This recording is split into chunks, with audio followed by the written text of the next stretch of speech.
ಮೊದಲಿಗೆ ಎಲ್ಲ ಮಕ್ಕಳಿಗೆ, ಶಿಕ್ಷಕರಿಗೆ, ಪೋಷಕರಿಗೆ ಮತ್ತು ವೇದಿಕೆಯನ್ನು ಅಲಂಕರಿಸಿರುವ ಎಲ್ಲ ಗಣ್ಯರಿಗೆ ನನ್ನ ನಮನಗಳು. ಮೊಟ್ಟ ಮೊದಲನೇದಾಗಿ ನನ್ನ ಕಾರ್ಯಕ್ರಮಕ್ಕೆ ಬರಲಿಕ್ಕೆ ತಡ ಆಗಿದ್ದಕ್ಕೆ ಎಲ್ಲರಲ್ಲಿ ನಾನು ಕ್ಷಮೆ ಕೋರ್ತೇನೆ. ಕೆಲಸದ ದಿಢೀರ್ ಒಂದು ಬೆಳವಣಿಗೆಯಿಂದ ನಾನು ಸ್ವಲ್ಪ ತಡವಾಗಿ ಬರಬೇಕಾಯಿತು. ಮಂಜುನಾಥ್ ಸರ್ ಮತ್ತು ವೇದಿಕೆ ಮೇಲಿರ್ತಕ್ಕಂಥ ಎಲ್ಲರಲ್ಲಿ ಈ ವಿಳಂಬಕ್ಕೆ ನಾನು ಕ್ಷಮೆ ಯಾಚಿಸ್ತೇನೆ. ಆತ್ಮೀಯರೇ, ಈ ದಿನ ನನ್ನನ್ನು ಈ ಕಾರ್ಯಕ್ರಮಕ್ಕೆ ಆಹ್ವಾನಿಸಿ ಅಭಿನಂದಿಸಿದ್ದೀರಿ. ಆದರೆ ನಿಮ್ಮೆಲ್ಲರನ್ನು ನೋಡುವಾಗ ನನಗೆ ಮತ್ತಷ್ಟು ಸಂತೋಷ ಆಗ್ತಾಯಿದೆ. ಇಷ್ಟು ಸಮಯದ ನಂತರ ಬಂದದ್ದು ಕೂಡ ಒಂದು ಸಾರ್ಥಕ ಅಂತ ಅನ್ನಿಸ್ತಾ ಇದೆ. ಮಂಜುನಾಥ್ ಸರ್ ಅವರು ಮೊನ್ನೆ ಬಂದಾಗ ಹೇಳಿದರು ಈ ಶಾಲೆ ಬಗ್ಗೆ. ನೋಡಿ, ಅವರು ಎಂಜಿನಿಯರ್ ಇದ್ದವರು ಕೂಡ ಆ ವೃತ್ತಿಯನ್ನು ಬಿಟ್ಟು ಶಿಕ್ಷಣ ಕೊಡ್ತಕ್ಕಂಥ ಒಂದು ವೃತ್ತಿಯನ್ನು ಆಯ್ಕೆ ಮಾಡಿಕೊಂಡು, ಅದು ಈ ಮುಡಿಪು ಅಂತ ಮಂಗಳೂರಿನ ಒಂದು ಹೊರಭಾಗದಲ್ಲಿ ಎಲ್ಲ ರೀತಿಯ ಸಮಾಜದ ಕಟ್ಟಕಡೆಯ ಒಬ್ಬ ವಿದ್ಯಾರ್ಥಿಗೂ ಕೂಡ ಶಿಕ್ಷಣ ಸಿಗಬೇಕು ಅನ್ನೋ ಉದ್ದೇಶದಿಂದ ಅವರು ಶಿಕ್ಷಣ ಸಂಸ್ಥೆಯನ್ನು ಆರಂಭಿಸಿ ಶಿಕ್ಷಣ ಕೊಡ್ತಕ್ಕಂಥದ್ದು ಅತ್ಯಂತ ಶ್ಲಾಘನೀಯವಾದ ಕಾರ್ಯ ಅಂತ ನಾನು ಅಭಿನಂದಿಸ್ತೇನೆ.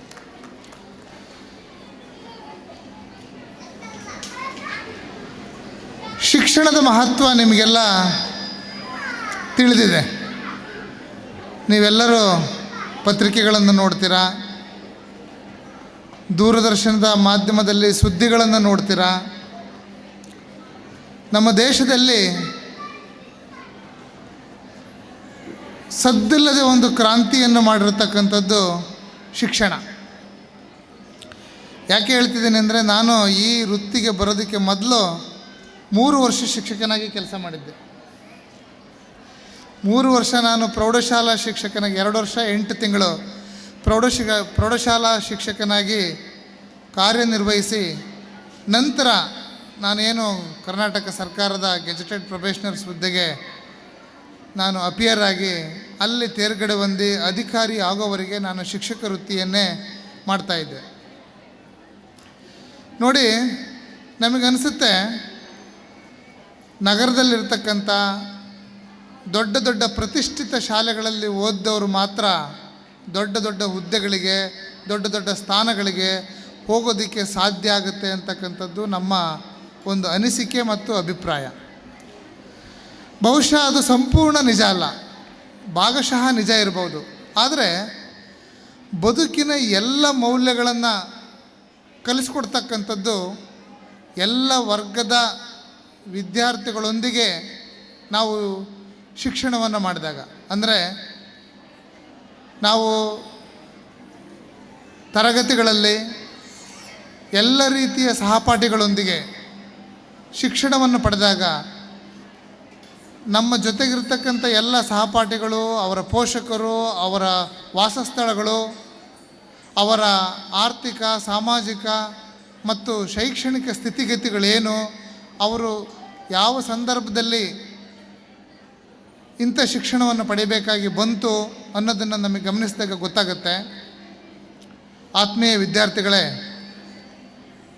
ಯಾವುದೇ ಸರ್ಕಾರದ, ಅದು ಕರ್ನಾಟಕ ಸರ್ಕಾರ ಇರ್ಬೋದು ಅಥವಾ ಬೇರೆ ರಾಜ್ಯ ಸರ್ಕಾರ ಇರ್ಬೋದು ಅಥವಾ ಭಾರತ ಸರ್ಕಾರ ಇರ್ಬೋದು, ಅದರಲ್ಲಿ ಅತ್ಯುನ್ನತ ಹುದ್ದೆಯಲ್ಲಿ ಸರ್ಕಾರಿ ಸೇವೆ ಮಾಡ್ತಿರೋರು ಬಹಳಷ್ಟು ಜನ, 100ಕ್ಕೆ 90% ಹೆಚ್ಚು ಜನ ಗ್ರಾಮೀಣ ಪ್ರದೇಶದಿಂದ ಮತ್ತು ಅತ್ಯಂತ ಸಾಮಾನ್ಯ ಶಾಲೆಗಳಿಂದ ಶಿಕ್ಷಣ ಪಡೆದರು ಅಂತಕ್ಕಂಥದ್ದು ನಾವೆಲ್ಲರೂ ಗಮನಿಸಬೇಕಾದಂಥ ವಿಷಯ.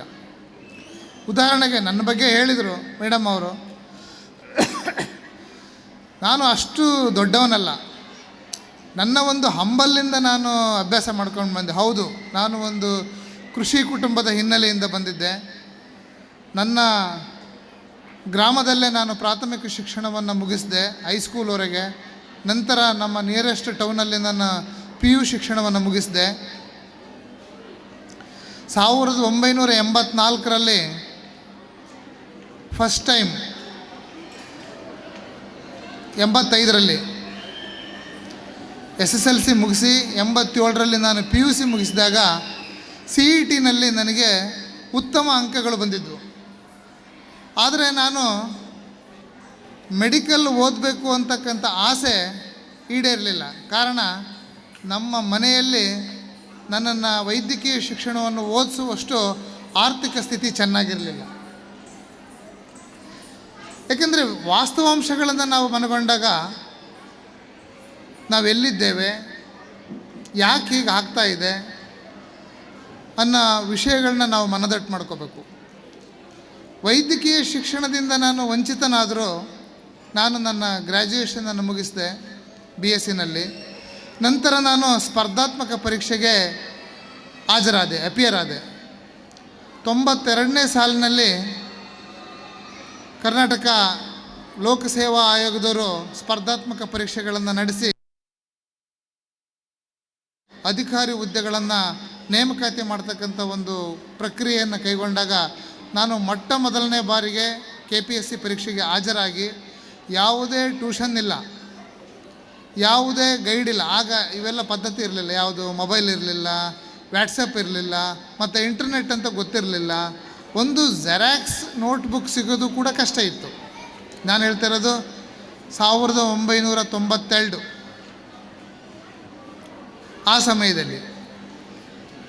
ಅಂಥ ಸಂದರ್ಭದಲ್ಲೂ ಕೂಡ ಪುಸ್ತಕಗಳನ್ನು ತಗೊಳ್ಳೋದಕ್ಕೂ ಕಷ್ಟ ಇದ್ದಂಥ ಸಂದರ್ಭಗಳಲ್ಲೂ ಕೂಡ ನಮ್ಮ ಸ್ನೇಹಿತರು, ನಮ್ಮ ಶಿಕ್ಷಕರು, ನಮ್ಮ ಲೆಕ್ಚರರ್ಸು ಅವರೆಲ್ಲರ ಒಂದು ಸಹಕಾರದಿಂದ ಪುಸ್ತಕಗಳನ್ನು ಹುಡುಕೊಂಡು ನಾವು ಓದಿಕೊಂಡು ಪರೀಕ್ಷೆ ಬರೆದ್ವಿ. ಪರೀಕ್ಷೆಯನ್ನು ಬರೆದಾಗಲೂ ಕೂಡ ನಮಗೆ ಯಶಸ್ಸು ಸಿಗುತ್ತೆ ಅಂತ ನಮಗೆ ನಂಬಿಕೆ ಇರಲಿಲ್ಲ. ಕಾರಣ 2-3 ಹಂತಗಳಲ್ಲಿ ಪರೀಕ್ಷೆ ಬರೆದಂಥ ಅಭ್ಯರ್ಥಿಗಳು ಅವರು ಮಾತನಾಡ್ತಿದ್ದು ನಾನು ಇಷ್ಟು ಚೆನ್ನಾಗಿ ಬರೆದ್ದೀನಿ, ಅಷ್ಟು ಚೆನ್ನಾಗಿ ಬರೆದ್ದೀನಿ ಅಂದಾಗ ನಮಗೆ ಕೀಳರಿಮೆ ಬರ್ತಾಯಿತ್ತು. ಹೌದು, ನಾನು ಅವರ ಮಟ್ಟಿಗೆ ಬರೀಲಿಕ್ಕೆ ಸಾಧ್ಯ ಆಗಿಲ್ವೇನೋ ಅಂತಕ್ಕಂಥ ಒಂದು ಕೀಳರಿಮೆ ಉಂಟಾಗ್ತಿತ್ತು. ನಂತರದಲ್ಲಿ ನಾನು B.Ed ಮಾಡಿ ಪ್ರೌಢಶಾಲಾ ಶಿಕ್ಷಕನಾಗಿ ವಿಜ್ಞಾನದ ಶಿಕ್ಷಕನಾಗಿ ನೇಮಕಗೊಂಡು 2 ವರ್ಷ ಶಿಕ್ಷಕನಾಗಿ ಕೆಲಸ ಮಾಡಿದೆ. ನಮ್ಮ ಸಂದರ್ಭದಲ್ಲಿ KPSC ರಿಸಲ್ಟು 5 ವರ್ಷದ ನಂತರ ಬಂತು. 3 ವರ್ಷದ ನಂತರ ಒಂದು ರಿಸಲ್ಟ್ ಬಂತು. ಅದರಲ್ಲೇನೋ ಗೊಂದಲಗಳಾಗಿದ್ದಾವೆ ಅಂತೇಳಿ ಮತ್ತೆ ವ್ಯಾಲ್ಯೂಯೇಷನ್ ಅಂತ ಮಾಡಿಸಿದ್ರು. ಅಷ್ಟೊತ್ತಿಗೆ ನಮಗೆ ಇಂಟರ್ವ್ಯೂಗೆ ಸೆಲೆಕ್ಟ್ ಆದಂಥ ಒಂದು ಸಂದರ್ಭ ಬಂದಿತ್ತು. ಆದರೆ ವ್ಯಾಲ್ಯೂಯೇಷನ್ ಅಂದ ತಕ್ಷಣ ನಾವು ಆ ಆಸೆಯನ್ನು ಬಿಟ್ಬಿಟ್ವಿ. ನನಗೆ ಅಲ್ಲಿ ನ್ಯಾಯ ಸಿಗಲಾರ್ದು, ವ್ಯಾಲ್ಯೂಯೇಷನ್ ಆದಾಗ ನನ್ನ ಅಂಕಗಳು ಕಡಿಮೆ ಆಗ್ಬೋದು ಅಂತ ನಾನು ತಿಳ್ಕೊಂಡು ನಾನು ಶಿಕ್ಷಕ ವೃತ್ತಿಯನ್ನು ಮುಂದುವರಿಸ್ತಾ ಇದ್ದೆ. ಜೊತೆಗೆ MSc ಪರ್ಸ್ಯೂ ಮಾಡ್ತಾಯಿದ್ದೆ. ಮಂಜುನಾಥ್ ಸರ್ ಬಂದು ಹೇಳಿದರು, ಯಾವುದು MSc ಪರ್ಸ್ಯೂ ಮಾಡಿದ್ರಿ, ಏನು ಮಾಡಿದ್ರಿ, ಮತ್ತು ಯಾಕೆ ಮುಂದಕ್ಕೆ ಹೋಗಲಿಲ್ಲ ಅಂತ. ಯಾಕೆಂದರೆ ನಾನು BSc B.Ed ಮಾಡಿದ ತಕ್ಷಣ ಫಸ್ಟು ಉದರ ನಿಮಿತ್ತಂ ಹೊಟ್ಟೆಪಾಡಿಗೆ ಯಾವುದಾದ್ರು ಒಂದು ವೃತ್ತಿಯನ್ನು ಆಯ್ಕೆ ಮಾಡಿಕೊಳ್ಳೇಬೇಕಾದಂಥ ಒತ್ತಡ ಇತ್ತು. ಅದಕ್ಕೋಸ್ಕರ ಮೊದಲು B.Ed ತರಬೇತಿಯನ್ನು ಪಡ್ಕೊಂಡು ಪ್ರೌಢಶಾಲಾ ಶಿಕ್ಷಕನಾದೆ.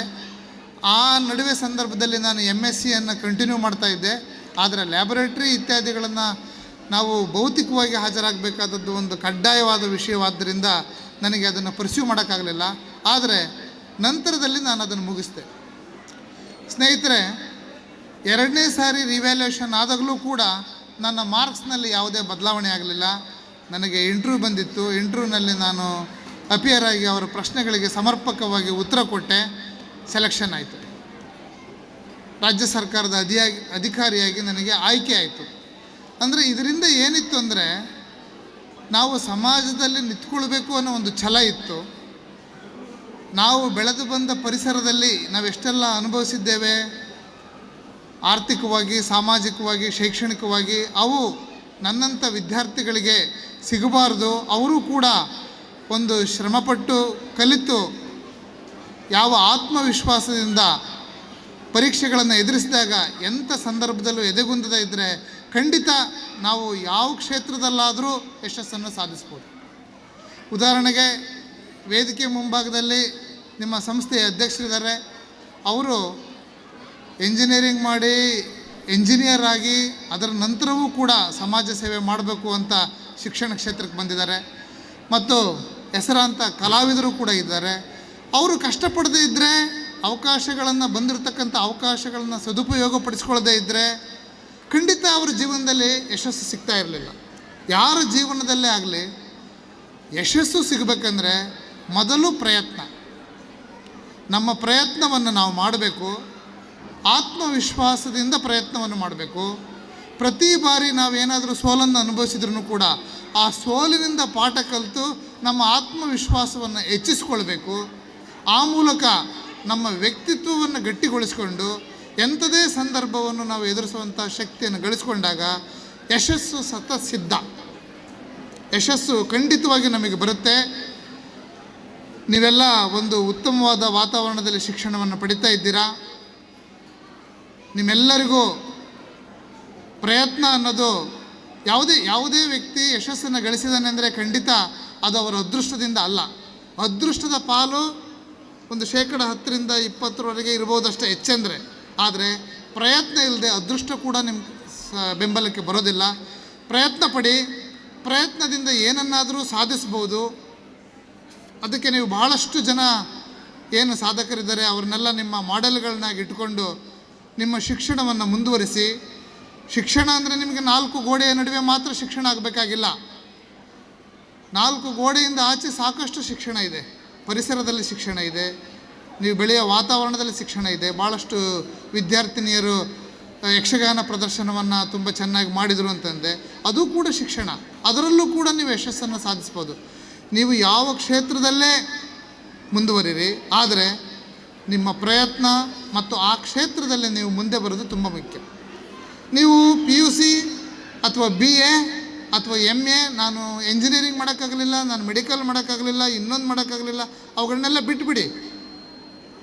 ನೀವು ಯಾವ ಕೋರ್ಸನ್ನು ಆಯ್ಕೆ ಮಾಡ್ಕೊಳ್ತೀರೋ, ನಿಮ್ಮ ಇಷ್ಟದ ಕೋರ್ಸ್, ಆ ಕೋರ್ಸ್ನಲ್ಲಿ ನಿಮ್ಮ ವಿದ್ವತ್ತನ್ನು ತೋರಿಸಿ, ಆ ಕೋರ್ಸ್ನಲ್ಲಿ ನೀವು ಸಂಪೂರ್ಣವಾಗಿ ತೊಡಗಿಸ್ಕೊಂಡು ನೀವು ಪ್ರಥಮ ಶ್ರೇಣಿಯಲ್ಲಿ ಬಂದರೆ ನಿಮಗೆ ಎಂಥದೇ ಕೋರ್ಸನ್ನು ಆಯ್ಕೆ ಮಾಡಿಕೊಂಡ್ರೂ ಕೂಡ ನಿಮಗೆ ಯಶಸ್ಸು ಅನ್ನೋದು ಕಾಯ್ತಾ ಇರುತ್ತೆ. ಮಕ್ಕಳೇ, ಕಾರ್ಯಕ್ರಮ ತಡ ಆಗಿದೆ. ಮತ್ತೊಮ್ಮೆ ನಿಮ್ಮ ಕ್ಷಮೆ ಕೇಳ್ತಾ ನಿಮ್ಮ ಭವಿಷ್ಯ ಉಜ್ವಲವಾಗಿರಲಿ, ನಿಮ್ಮ ಪ್ರಯತ್ನ ಮಾತ್ರ ಮುಂದುವರಲಿ ಅಂತ ಹೇಳ್ತಾ ಈ ಸಂದರ್ಭದಲ್ಲಿ ನನ್ನನ್ನು ಅಭಿನಂದಿಸಿದ್ದಕ್ಕೆ ಮತ್ತು ಈ ಮಾತಾಡಲಿಕ್ಕೆ ಅವಕಾಶ ಕೊಟ್ಟಿದ್ದಕ್ಕೆ ಈ ಶಿಕ್ಷಣ ಸಂಸ್ಥೆಗೆ ನಾನು ವಂದಿಸುತ್ತಾ ನಿಮಗೆಲ್ಲರಿಗೂ ವಂದಿಸಿ ನನ್ನ ಮಾತುಗಳನ್ನು ಮುಗಿಸ್ತೀನಿ. ನಮಸ್ಕಾರ.